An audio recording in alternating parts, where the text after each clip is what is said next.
Hello, hello. So yesterday I had the Market for the Strange. If you watched my video from 2 days ago, you will know that I was like panicking because I thought it was going to be like this huge event, and I like none of my books. Well, no, not like a third of my books came before the event, and I was like, I'm gonna run out of books, I don't know what to do. And so I was like gonna do these like flash fiction on the spot kind of things and all that. And I also said I was gonna like go live from the event, but I couldn't figure out how to do it. I don't know, it said so. Everything I've seen on like the YouTube help thing that I looked at was like, yeah, you can go live on mobile when you have 50 subscribers. I got 50 subscribers by asking a bunch of my friends to subscribe. And yet somehow I couldn't find the go live thing on my app. And like, so if anybody knows how to do that, like, can you just comment and tell me how to do that? Because on the YouTube Studio app, like, it said I had 50 subscribers. So it wasn't just that it like hadn't updated it or whatever. It's just like, I don't have the option to go live. I don't know. Anyway, so I couldn't do that.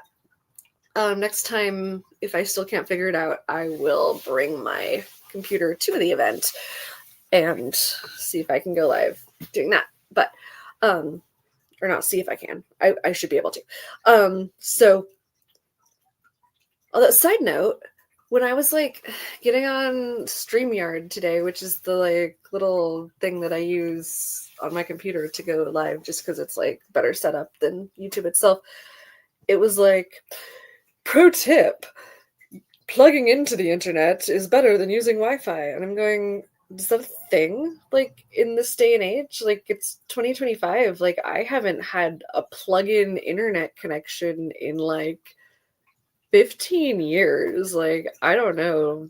Pretty sure everybody just has Wi-Fi. Like, I didn't even know you could get like DSL or whatever. Like, still, I don't know. That just seemed odd to me. But what do I know? I'm not super techie, although I'm techier than a lot of people I do know. But anyway, Market for the Strange. Yeah, it was kind of dead.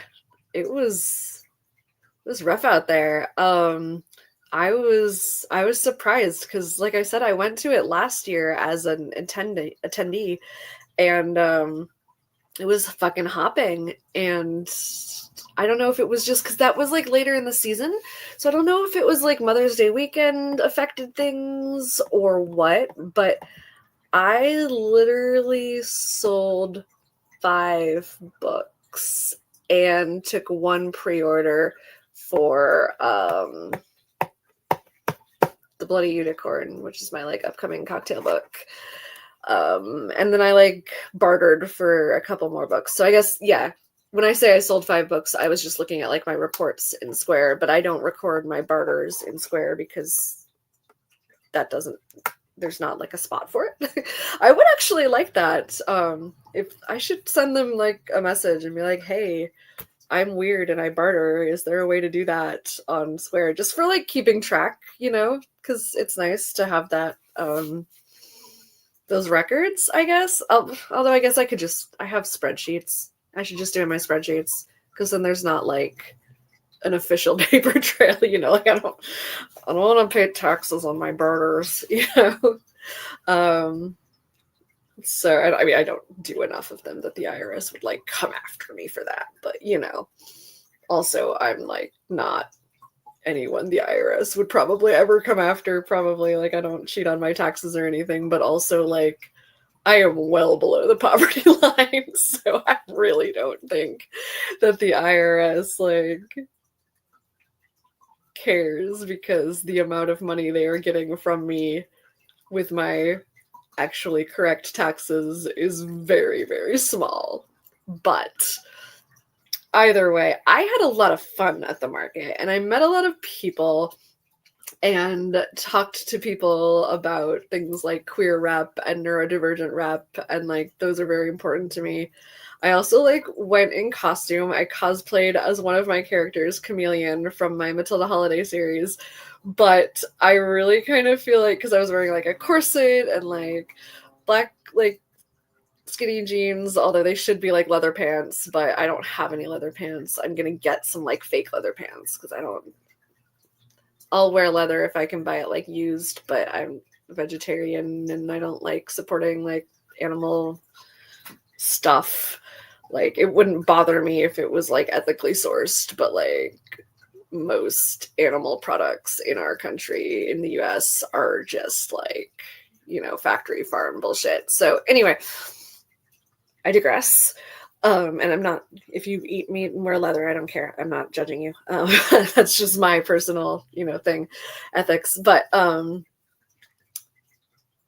yeah, so I was wearing skinny jeans to like approximate how Chameleon would dress, and like combat boots that I borrowed from Jim, my boyfriend, because I don't have any of those yet either. I'm like slowly piecing together this costume. So I was wearing like very thick socks with these combat boots.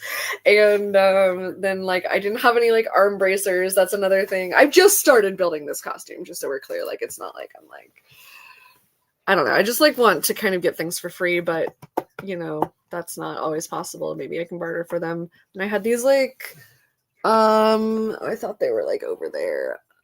Maybe the cat's sitting on them, but I had these kind of like steampunk gloves, like instead of arm bracers, but I feel like that's like the closest thing I could get to them that I already have. But anyway, the point I'm making is that I was like cosplaying, but nobody knew it because I just looked like I was dressed normal for that crowd, because there were just like, lots of people in corsets and wearing all black and wearing, weird fingerless gloves. And, it's like, oddly enough, I feel like I would be more likely to look like I was cosplaying at like Comic-Con, where like more people are in costume. But at this event, I just looked like I was wearing normal weirdo clothes. So what can you do? I think once I have the arm bracers and some like fake weapons, I think then I will look a little bit more cosplay-y. And so I'm looking forward to that. But in the meantime, I did fit in, so that's cool. And I got lots of compliments. Like people were like, "Oh, I like your outfit." I'm like, "I'm cosplaying," and they're like, "Oh, okay." So, but I did get some, because I told people, I was cosplaying as Chameleon, my autistic warrior mage character. Well, she's one of my autistic warrior mage characters. She's the only one that's like acknowledged that she's autistic, but I have, tons of characters in my books who are neurodivergent because I'm neurodivergent, and like we need neurodivergent characters who aren't just like inspiration porn or like this story is about our struggles. Like, can we just be people, Anyway, a lot of these characters I didn't even set out to make them neurodivergent, but Chameleon I did. I was like, I made a deliberate choice, like this character is autistic. And so like I had a lot of people kind of light up when I said, this is my autistic warrior mage. And so like I sold, I think, one book because of that, and I traded another one for that. So that was fun. Getting that, that message out there. And I tabled with my friend Rose, which was fun, although I kind of thought they were going to bring their own table and we were going to have like 2 tables, but we didn't, because they didn't think of bringing a table because they just figured that I was going to bring mine. So it's a good thing that we didn't both figure that like we would have one table and the other would bring it. But that was fine. Because they only have one book and then some zines, and I, didn't have a lot of my series continuations. Like I usually have both of my full series like out, and I didn't have books 2 and 3 of my Rhymes with Witch series, and I only had like 2 copies each of my continuations on Matilda Holidays. So it was like I didn't have a lot to display. So it was probably good that we only had the one table, because otherwise like they might have looked a little bit bare. But anyway, it was good. It was fine. And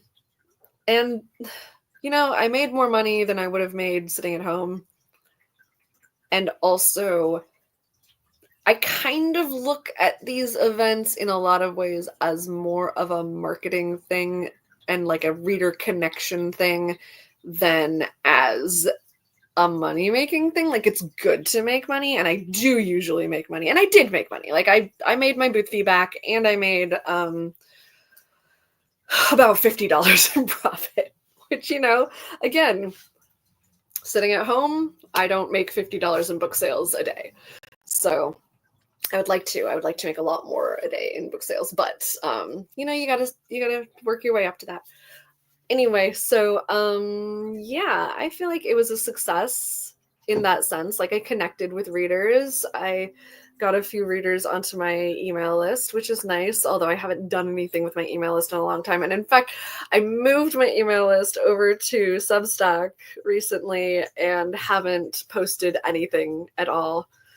So it's just sort of sitting there, and I really need to do something, especially like now that I'm getting new people on with events, and I need to like do a segment that's like local people so that I can talk more about events there and, you know, local happenings and things like that. But and other local authors, and yeah, I should do that.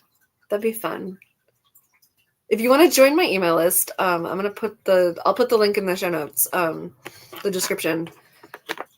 Even though I'm guessing most of the people who are watching this are already on it. But, you know, in case you just stumble across this and you're like, this bitch is cool. She's got lots of cleavage showing. I have a lot of cleavage showing. Just noticed that. That did nothing. That's fun. Yeah, so that's really all I had to share today. I will hop on again tomorrow and share some more stuff, probably, whatever I think of, you know. And then I have somebody coming on Wednesday, Devin. Oh my god, I totally looked up her last name because I didn't know it. And it's like Gambrel or something. It's scheduled. If you go to my channel, it's scheduled. The live is scheduled, so you can actually come live if you are watching this and it's before Wednesday, May, let's see, it's the 11th. Today is Sunday, 12, 13. Why don't I just look at the fucking calendar? Wednesday is the 14th. So if you are watching this before May 14th, 2025, and you want to come and see live me and Devin talking about life, the universe, and being an author, you can do that because I have it scheduled on there like an organized grown-up adult person. What?